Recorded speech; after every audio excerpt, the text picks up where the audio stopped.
बहकी सभी जुबां है, हम हैं हजारों में। अब की कमी जरा है, हर चीज खास है अब। हेलो गाइस केमती अच्छी आशा करुँगी आप समस्ते बढ़िया थे मस्त थे जमती थे भल थे सांग मैंने आपन को टाइटल आउ थंबनेल देखिक जना पड़ जाइए कि मो जीवन प्रथम ब्लॉग माने कि माई फर्स्ट ब्लॉग किंतु हेले सांग मैंने ये मो जीवन प्रथम ब्लॉग नुहे कहीं या आगुरी मुझे गोटे चैनल क्रिएट करी कि सेटार भल रेस्पन्स मिल नाला तो से चैनल को मुझे यूज करूनी जेहेतु सांग मैंने ये मो जीवन प्रथम ब्लॉग तो मु मो विषय किसी कहीदे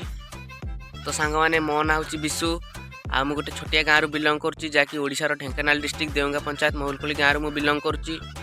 सांग मैंने आम परिवार विषय कहवा तो आम परिवार आम 4 जन लोक मो बापा मो बोऊ एवं मो भाई एवं मु आम पाठपढ़ा विषय जब कहवा मु +2 पाठ पढ़ी यही वर्ष शेष हम सांग मैंने आपन को सब कहीदेली माई फर्स्ट ब्लॉग विषय सब कहीदेली मो इंट्रोडक्शन देदेली तो प्लीज सांग मैंने समस्त को जमी सपोर्ट कर मत भी सेमती सपोर्ट कर आ देखा कर गोटे नुआ कंटेंट रे